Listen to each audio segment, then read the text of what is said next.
Good morning. My name's Alan Smith. I work as a developer and a consultant for a company called Active Solution, who are based in Stockholm in Sweden. We focus on recruiting strong and talented .NET developers, and we've got a focus real now, focusing on working with customers who want to move their solutions to the cloud. And we're specializing in using the Windows Azure platform for that migration.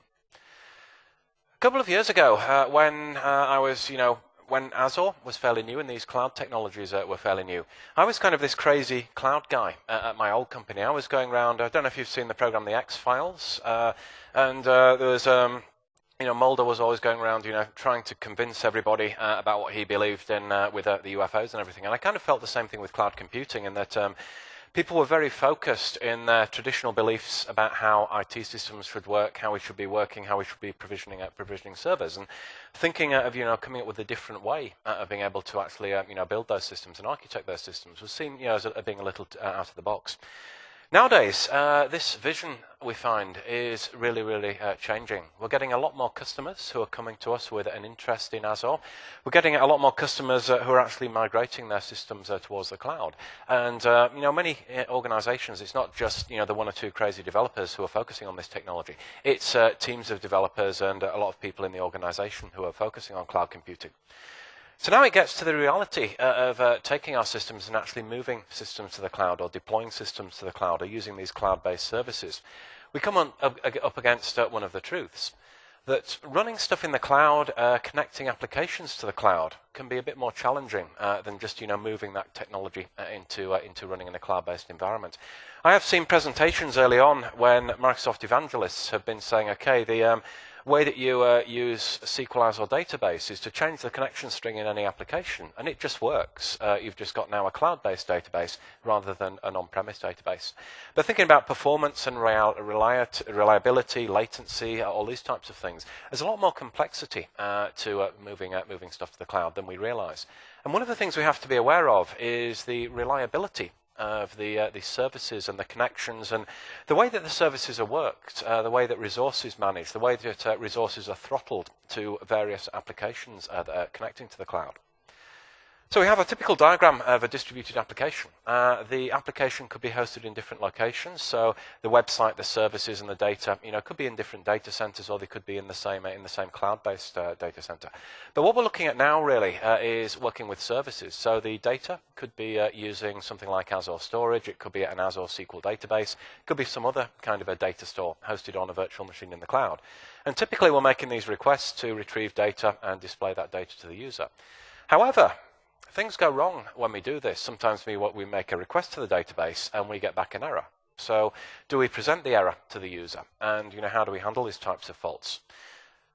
Some of the faults, or a certain category of the fault that's going to be occurring when we're attempting to hit not just a database, but any service that's hosted in the cloud-based platform, is the concept of transient faults. And a transient fault is something where we call a service, we get an error message, but if we call a service again a few seconds or maybe a few milliseconds later, we will more often than not get a successful response from that service. And this happens a lot in cloud-based services. Many of the services we're working with will have a throttling capability set on them. So you can make so many thousand transactions a second against this service. And if you try to make more than that, the actual load will be throttled. You could have temporary glitches, temporary performance glitches in services where you're working on a shared tenant environment, where somebody else is using a lot of resources, and that may affect the performance that you get on an application. So you may see your services are being throttled. And we need to build applications that are going to be handling that. So handling transient faults, we have a basic way of doing this. We start, we're going to make a call out to a service. Then we're going to determine if this service call was successful or not. If the service call was successful, then we can exit from this loop. We're done. We have called the service. However, if we get an error, one of the things that we need to do is to actually determine, is this a transient fault? Is it worth doing a retry on calling this service? If we've made the decision that it's not worth doing, it's not a transient fault, there's no point in calling the service again, we exit the loop, and this is an unsuccessful call. However, if we are going to recall the service, we need to, if it is a transient fault, we need to decide, if we're going to retry the service. Very often when we're doing this, we'll have like a retry count and a retry interval of a certain number of seconds when we're actually retrying this service. So if we are going to call the service, we go around a delay, we call the service again, maybe it's going to be successful, maybe not, go through the flowchart, and we may exhaust the number of retries in our retry policy and end up with the call being unsuccessful. So this is basically what we're going to be wanting to do, what we're going to be wanting to implement with transient faults. So how do we know if a fault is a transient fault? The first demo that I'm going to focus on, and the first scenario, is going to be working with Azure storage services. The Azure storage services are based on a REST API. And REST APIs use the HTTP status codes to report any types of failures. So this type of techniques that we're using for the storage service could work with any REST-based service that we're calling. Just by analyzing these HTTP status codes. And these, we've known for years. We've been seeing them ever since we started, using browsers to browse the internet. We get these, 400 errors or 500 errors, typically meaning there's something wrong with a website. We don't very often see the 200 errors because that normally means that it's successful and the page will be displayed. But these are sent back in the HTTP status response messages from the service that we're operating against. We can break them down a bit more and look at the actual typical errors that we're going to be getting back from services. So if you're working with REST or working a lot with using the HTTP protocols, these will be very familiar to you. Once we've actually looked at those errors, we can decide if the fault is transient or not. Some of this is protocol specific. So if we have a service unavailable or we have a gateway timeout, then there's a really good chance that retrying that call is going to result in success. So we typically grant those as being transient. If we get like a 409, which is a conflict, or we get a 401, which is an unauthorized, then typically these are going to be non-transient. We're not going to bother calling them again. However, there are some scenarios where we may want to do something different. So your application may decide that a 409 conflict is going to be a transient fault, and we will retry that. So there is some flexibility in your applications to customize the way that you actually make these decisions based on the transient faults. How should we retry the service call? There's various retry policies. You could have a linear retry policy where you're calling the service and then waiting 3 seconds, calling the service again, waiting 3 seconds, calling the service again, and waiting 3 seconds. Another one is an incremental, where the first retry is after 1 second, second after 2 seconds, third after 3 seconds, and so on. So you're increasing the amount of time on each retry. Another one, which is the default way of handling transient faults in the storage, is exponential. We call the service, and then a few milliseconds later we'll call the service again, and then we'll back off a bit, and then we'll call the service again. And this exponential back off is typically the most efficient way to handle retries in scenarios where a service can be throttled.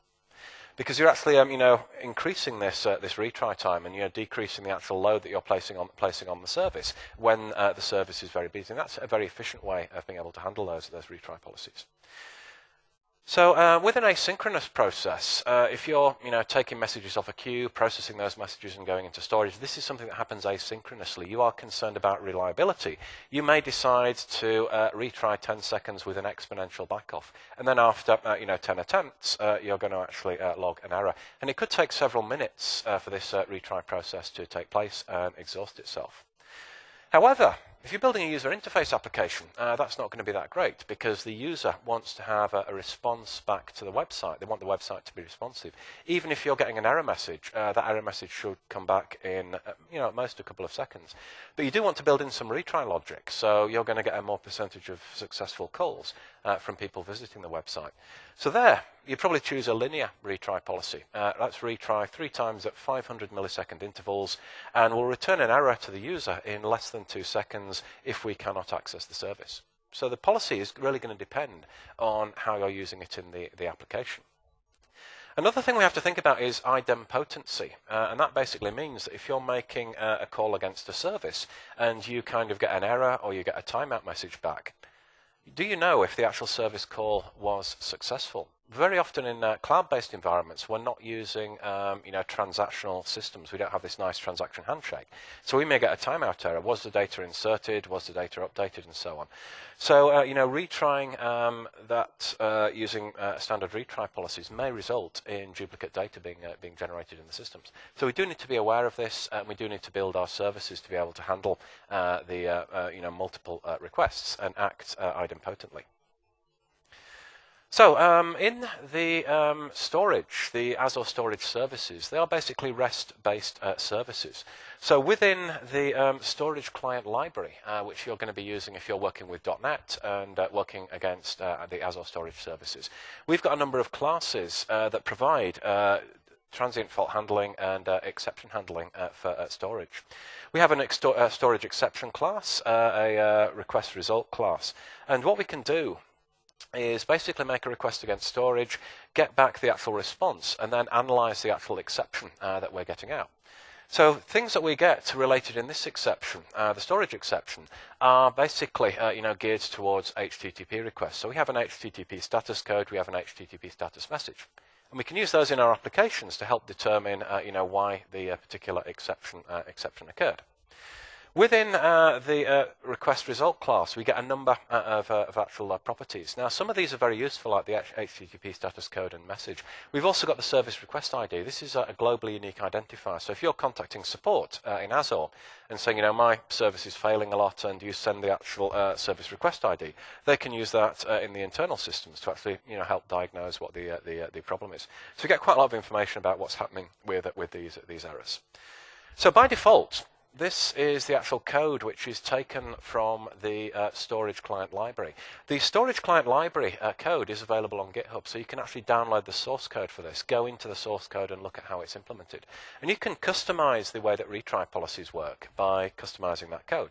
So this is basically showing how we handle these storage exceptions. It's based on the HTTP status code, and we're basically saying certain types are going to be transient, certain types are not going to be transient. So we basically return false if this isn't a transient fault. Otherwise, we're going to build up some kind of a retry policy.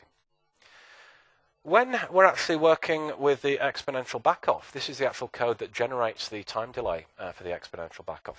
One thing that's interesting here is the use of random numbers. So here they're generating a random number generator, and they're actually using the random number generator to actually decide what the actual backoff is going to be. And what they're doing is getting a random number and then multiplying it by these various values. So what that means is if you've got a service and you're basically hitting storage with like 1,000 requests at the same time, and the service is busy and it rejects, say, about 800 of those requests and says, service is too busy. If you just delayed for the the same amount of time and then everything retried at the same time, you just get server too busy again and get server too busy again. So what they do with this random number is they put a 20% fluctuation in the retry delay, and this means that when the service is going to be making a retry against the storage service, they'll be spread out over time, and they'll get more spread out over time as they do more retries. They're also doing this backoff, so the retries by default in storage will be around 3 seconds, 7 seconds, and 15 seconds. But there is some randomness in there. So it is going to take about 25 seconds for the storage client to decide that it can't insert data into storage if you do have a transient fault. That's good if you're building an asynchronous application, not so good if you're building a user interface-based application. So let's look at how some of this stuff works in code. So I've got a studio solution here. I've got some applications that are working against storage. And when I run this application, it's going to generate a console application that's going to perform various actions. So the actions that I'm performing is something fairly basic. I'm creating a blob container in table storage, and then I've got options to delete that blob container or recreate that blob container. Various different options there. So if I call method 2, which is create container if I'll call method 1, which is to create the actual blob container. And that was successful. I got a successful response. That blob container has been created in an Azure storage account. We've also got method 2. Method 2 is to create a container if that blob container does not exist. If I call create container again, I get an exception because the container already exists. I'm getting this 409 conflict. It's saying you can't create this container because the container is already there. However, the create if not exists. This is a way of saying, okay, if the container isn't present, let's create it. If it is present, let's not throw an exception there. So that's basically what we're getting. You can see the HTTP status code and the actual response message. So what I'm going to do is to actually unplug my PC from the network, so I have no internet connectivity now. And I'm going to run option 2 again, which is to create the container if not exists. And you can see that it's not responding. We're getting some form of timeout occurring. Now, networks can be a bit flaky, and it may take a few seconds till it actually decides that it cannot contact with storage. But we may see the transient fault handling kicking in here if it kind of gets, depending on the error message that comes back. So we've got status code 306, and it's basically saying we're not going to retry. That's a bit strange. Normally it does actually do a retry on this. Oh yeah, now it's coming back with a different status code. It's saying that we actually should retry. It's the client. And you can see that we've got this retry interval coming in at 3 seconds. Then the retry interval is 7.79 seconds. Then we've got 13.05 seconds. So this is going through this exponential backoff. And the reason that it's doing this is my computer isn't connected to the network. We don't have network connectivity. But we're assuming that this is a transient fault because that network connectivity may be resolved. Now, once we've exhausted all of the actual retries, it will actually fail. You can see it's saying should retry true, and then true, and then true. It does these 3 retries, and then should retry is equal to false. So what I can do again is run that again. And what it's now doing is going through its retry loop. I should be able to plug in my network card. We should get network connectivity again, and hopefully that operation will succeed like that. So this is what happens by default in the Azure storage services, and this is great if you're building, partially connected applications. You lose internet connectivity for a few seconds. You get internet connectivity back, and you're going to be able to talk to your services. However, you may, what happens if you lose connectivity for a longer period? You may have to actually customize the retry policies that you're using against storage, and we'll look at ways that we can customize those policies a bit later on.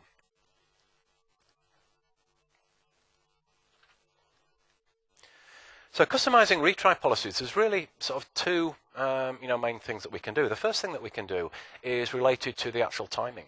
When should we retry? How often should we retry? And we can actually reuse the classes that we've got built into the storage client library to decide to actually build different retry delays and so on. We have an iRetry policy interface. From that, we have these 3 classes. We've got a linear retry and an exponential retry, and the default is the exponential retry. We can actually, when we create the exponential retry in the constructor, we can specify the number of retries that we do, and we can specify the retry timeout.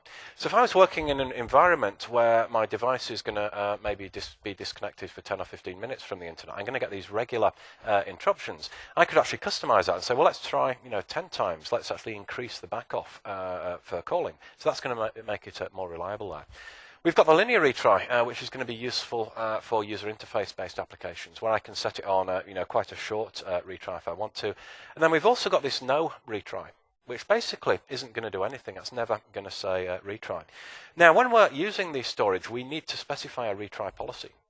If we're going to override the default, then we're specifying our own. So if we don't want anything to happen, we can specify this no retry policy that will basically always return false on that actual interface, the should retry method. So this shows some code, how we can actually customize the different retry policies. We create a linear retry or an exponential retry, specifying the time span that we're going to be using for the delay and the number of retries. When we're making a request against storage, we have these request options class. So we've got blob request options, table request options, queue request options, that type of stuff. And we specify a couple of things in there. We can specify the retry policy as being the one that we've created. And we've also got this option to specify a maximum execution time, which can be useful for user interface-based scenarios. We're going to run for a maximum of 2 seconds on this particular operation here. So these are basically the items that we send in. Now, be aware that if you're generating an exponential retry, the delta backoff is going to be the first one. So 10 times 10 is 100, but the exponential retry, because it's increasing in the size, is going to be a lot more than 100 seconds. It's also going to be random because we've got that random number generation in there. So there will be random variance in those actual times. Another thing that we can do is we can actually customize the retry policies themselves. So if we want to override the way in which a transient fault is determined, we can actually build our own logic to do that. So we have the iRetry policy interface. We can create our own custom retry policy by implementing that interface, and then specify that when we're going to be calling code. So why may we want to do that? There's a good example in the console application of that. So what I'm going to do is I'll just restart the console application so we get a clean window. And I'm going to specify the create container if not exists option. So we do have the container created there. Now I can do this as many times as I want. That doesn't matter. However, let's delete the container with option 3. And this is going to remove the container from storage. I'm then going to do create container if not exists. And that fails. Now, I was saying that create container if not exists always works. Because you know you've got a couple of states. You've got the container doesn't exist, well we call create container if not exists, that creates it. If the container does exist and we call it, then it ignores it because the container has been created. However, with blob containers, and this is also true with queues and with tables in Azure Storage, we have a soft delete mechanism. So when I say delete blob container or delete table or delete queue, that is basically deleted in that we don't actually see it in the list of tables or queues or containers or artifacts. However, it's not actually been removed. It's kind of a bit like garbage collection in .NET. It's a soft delete. So the container is still there, the artifact is still there, but it's in this process of being deleted. So in this scenario, when I do create container if not exists, it's returning a 409 conflict. The container does not exist. It's not listed there. However, we try to create it, but we can't create it because it is in this being a deleted state. It's saying the specified container is being deleted. It also says this, which is very important. It says try operation later. So it is actually telling us that this is a transient fault. If I try the operation later, it succeeds. Because there's a certain amount of time that this soft delete operation is going to be taking place in storage. And not really in production applications, but in many applications when you're writing test code, this can be infuriating because you want you to start with fresh containers and tables and queues in your test application. So when you're starting to test the application, you delete everything, and then you start trying to recreate everything, and it starts throwing all of those 409 errors. So what you can actually do is tell the service call or create an actual custom retry policy that says 409 is going to be a transient fault. If we get this 409, then let's retry the call. So let's have a look at how that is implemented in the code. I've got some custom retry policies here. And this is the one that I've created myself, which is the create storage artifact retry. Now, this retry policy is specifically for creating artifacts in storage. So a few things that I'm doing here. I am making a couple of references out to Microsoft Windows Azure Storage, Microsoft Windows Azure Storage retry policies. That's where they live. I'm then creating my storage artifact retry policy that implements this interface here. This interface has a couple of methods I have to implement. One of them is this should retry method here, and the other one is the create instance here. So I've provided those implementations. Another thing that I've done is I've actually written this console write line code. This is why you're basically seeing all of the code coming out when we do the actual retries. This is actually saying whether we're retrying, what the actual status code is. And then I'm actually using this when we recreate the storage artifacts. So if I go to the program.cs, what we'll see in the option, I've got this option for delete and recreate container. I can F12 into that option there.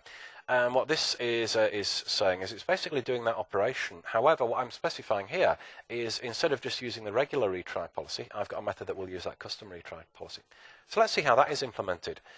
So what I'm doing here is generating the actual code. I'm getting a reference to the actual blob container.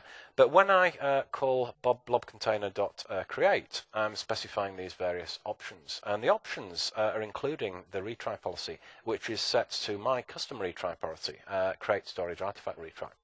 So when I run this and we go for option 6, what it should do is delete the container, and then it, sorry, that was the wrong one, I think.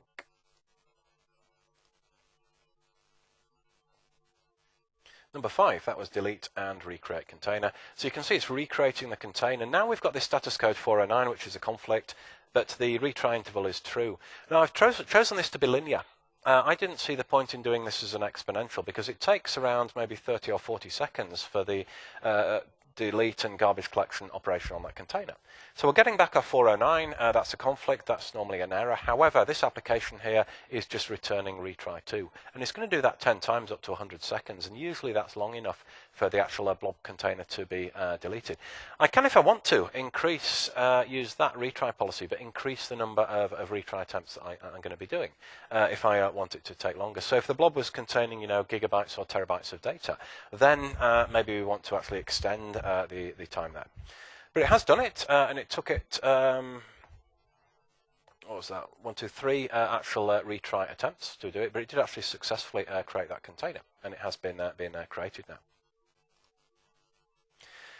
So to summarize on storage, the storage the storage client library gives us this functionality. The storage is just basically a set of REST services. There's many ways of interacting with storage. The storage client library in .NET is just one of them. So if you're building your own API, or if you're running against the REST services, or you're working with somebody else's third-party API, you will not get this transient fault handling functionality unless it's been built into that API. So if you're building your own REST interface, you will have to build that code yourself. If you're accessing it from JavaScript in a website, you will have to build that retry logic if you do want to have the transient fault handling there. However, the code is open source. You can look at how the Microsoft team have implemented that, and you can take that code and use that the same code in your application.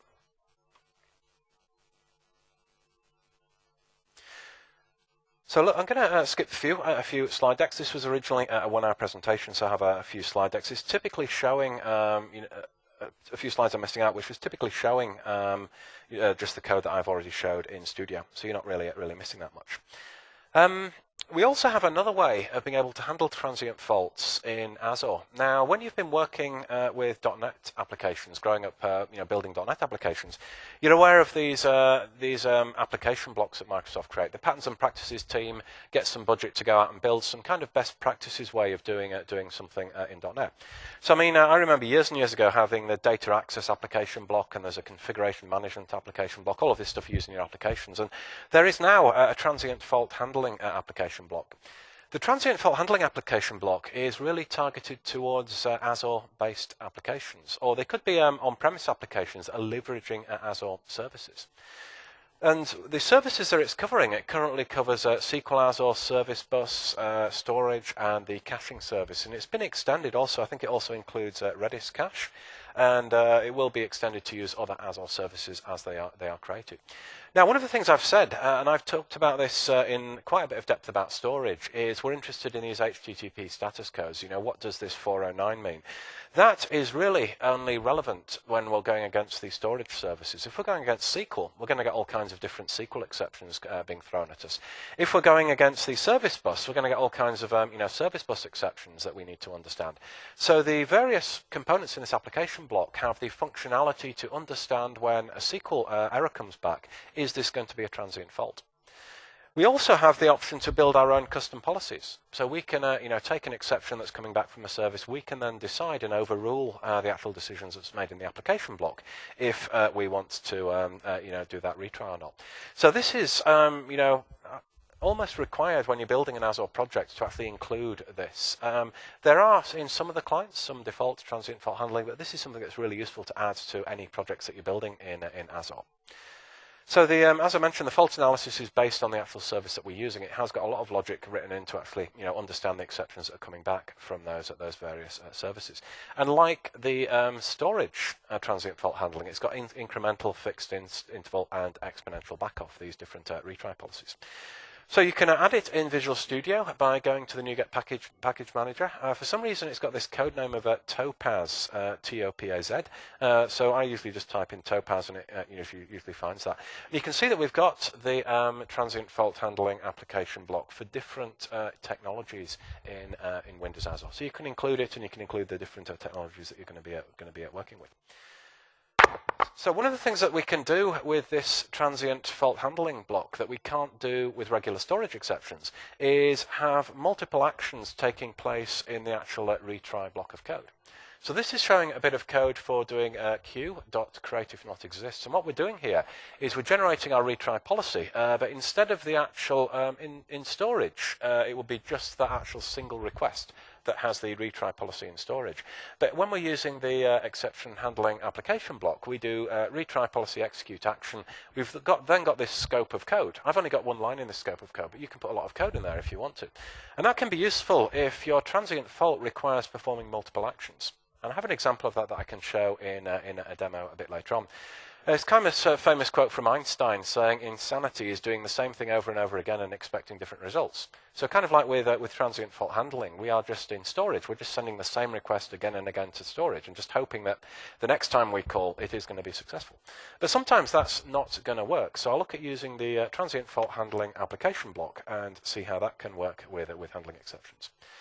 So going back to the code that I created here, we had this option which is based on a counter. And see if I can find the code for that. So this will be from program.cs. It's going to be this increment counter option, which is going to be option 6.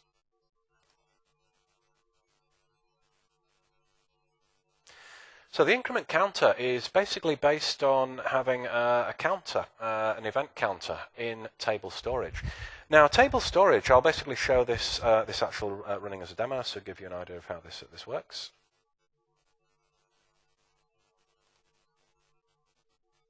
And I'm going to spin up 2 instances of this application. There's one, and there's the second one.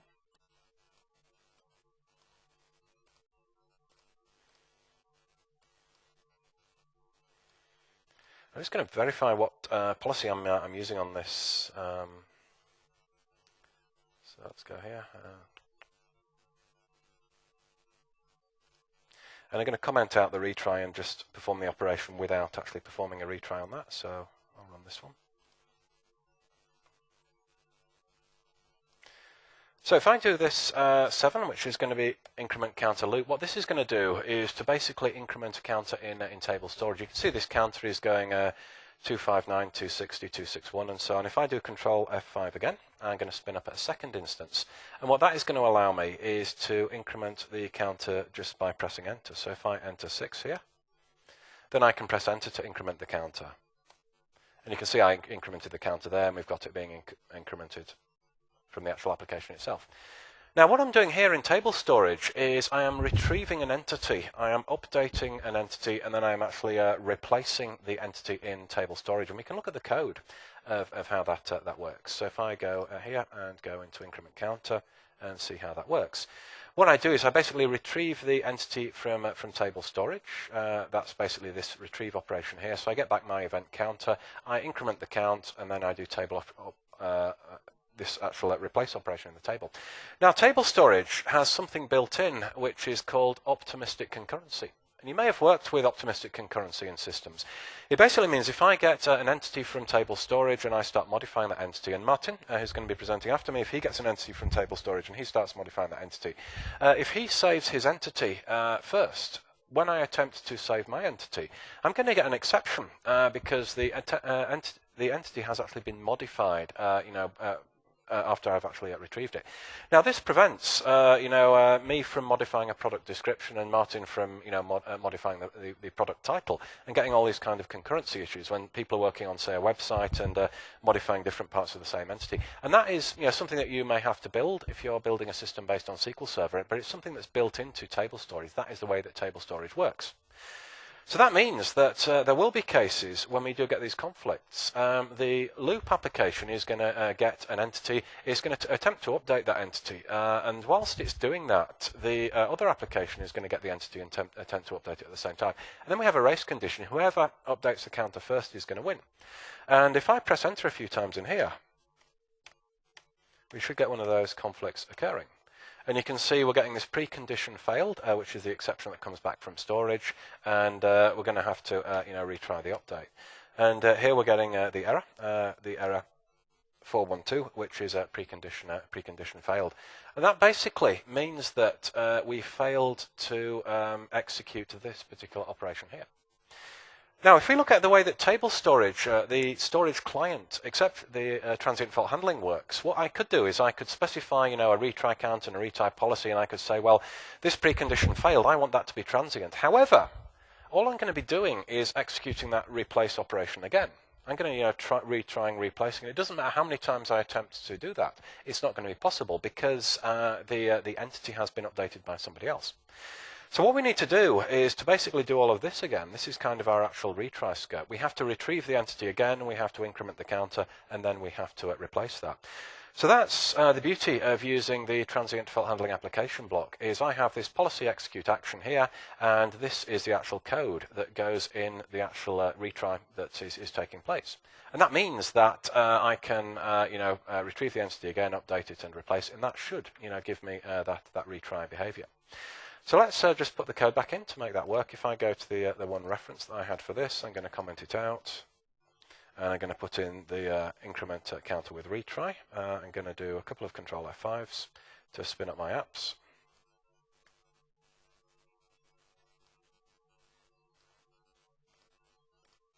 So now I should be able to run my looping application, which is option 7, and my manual application, which is option 6.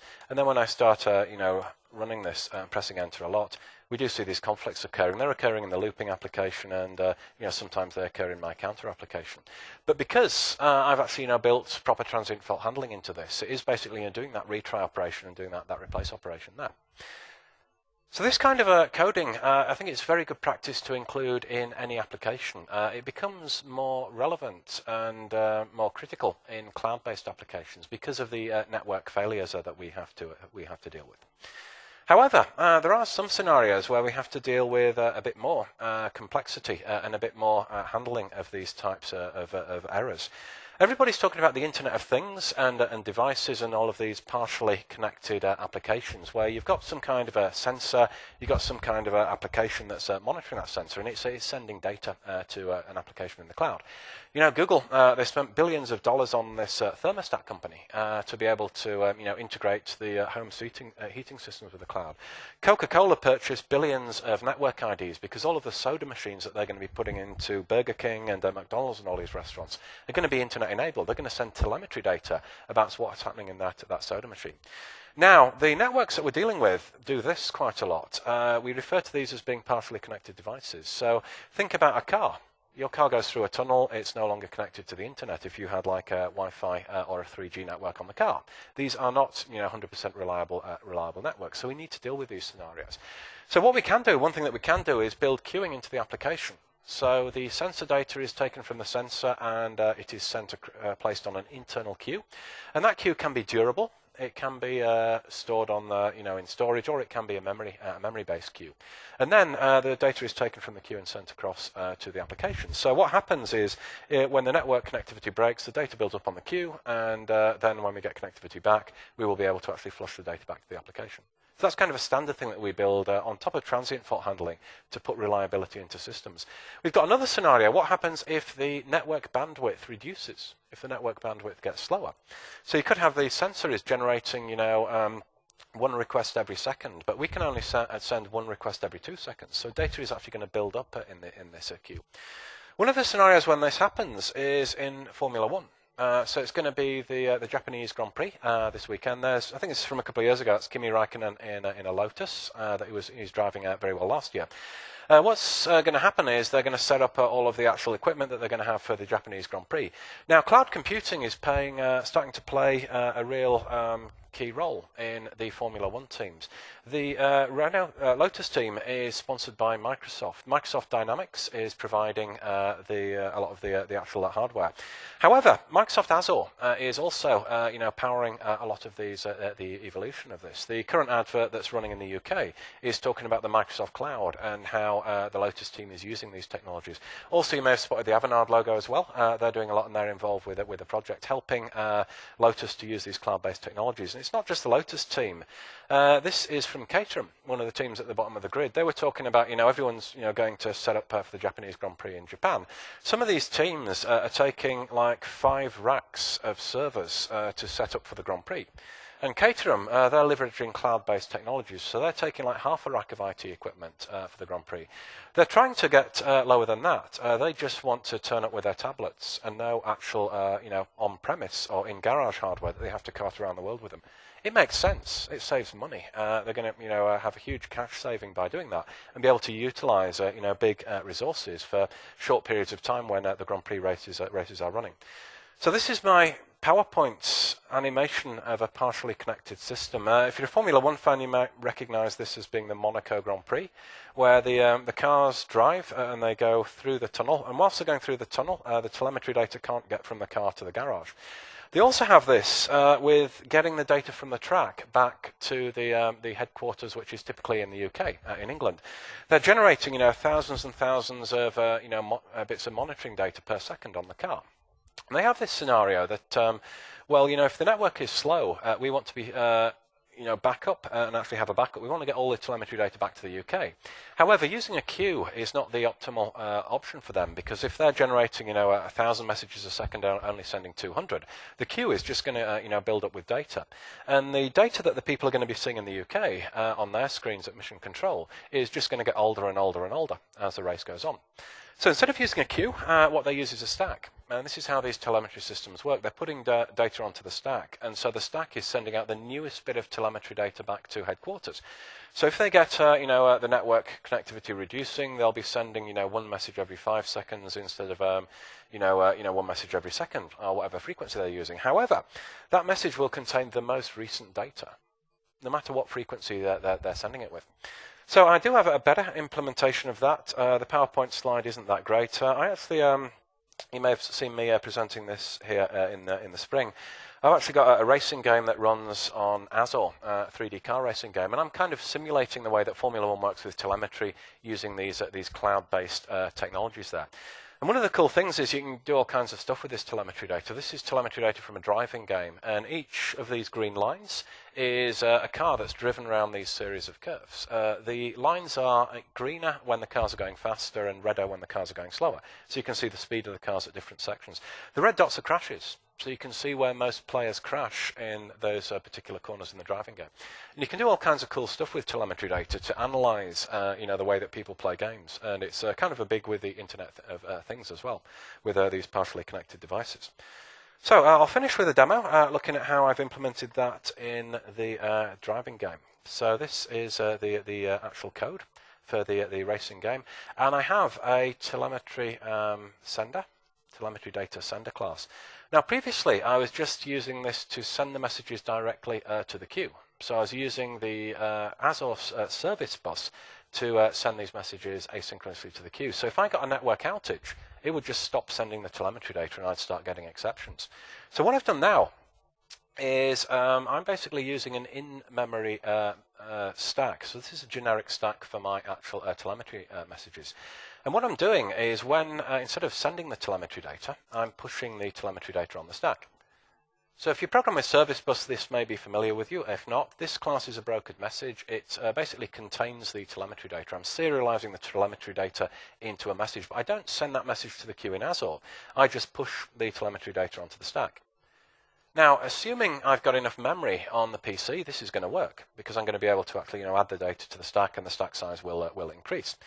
Then I actually have a loop, which is sending the telemetry data. If we actually trace through and look at the references on the stack, if I do find all references on that, we should be able to find where we're actually popping the data from the stack.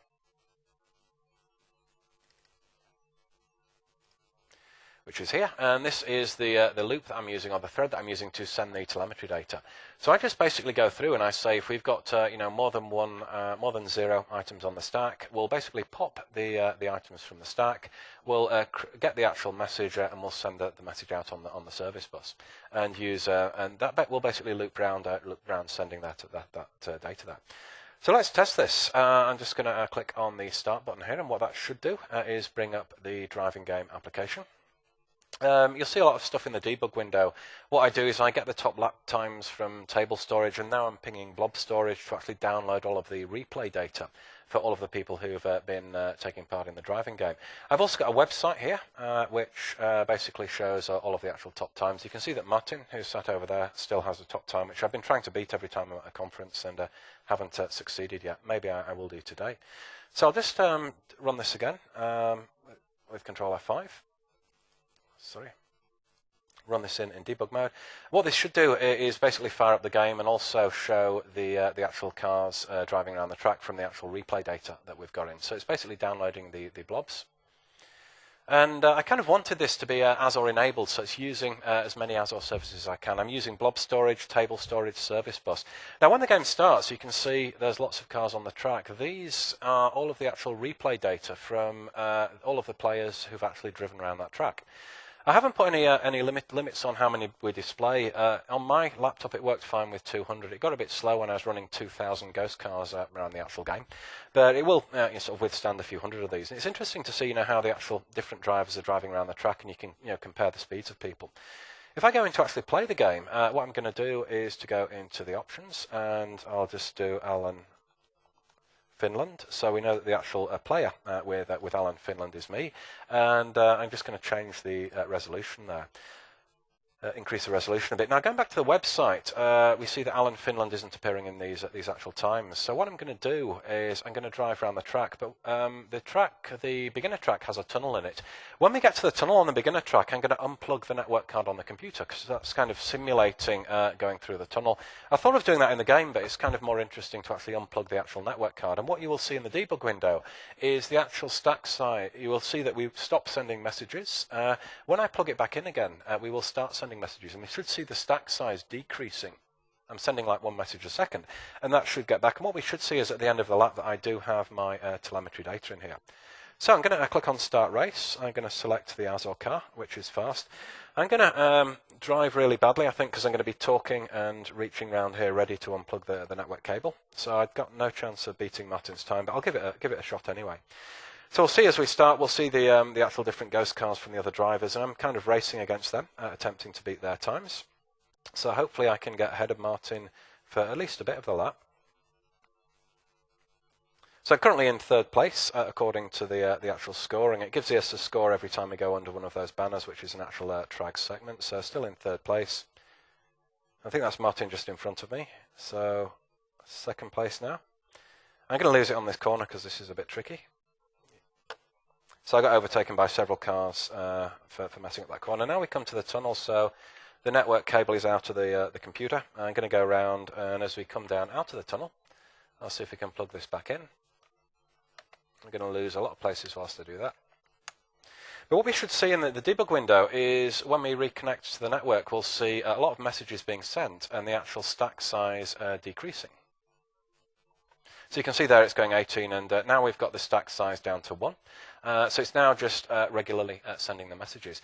But as that was happening, I was sending out the most recent data first and sending out the data kind of in reverse order, so that we make sure that we're getting the most recent telemetry data. If it was a slow network and some of the calls were failing, then that would ensure that we're always sending out the most recent data there.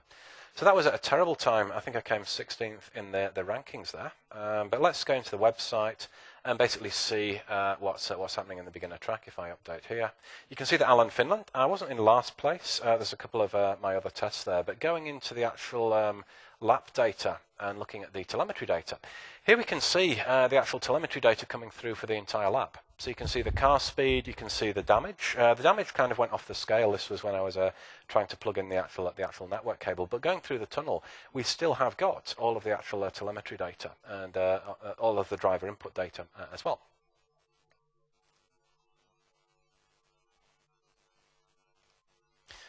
So my name's Alan Smith from Active Solution. I will be hanging around for a couple of minutes for questions before Martin presents his session on the CDN network. I'll also be hanging around for lunch. I'll be sort of outside the room around for lunch. So if you do have any questions about anything relating to Azure, anything relating to transient fault handling, please come and talk to me.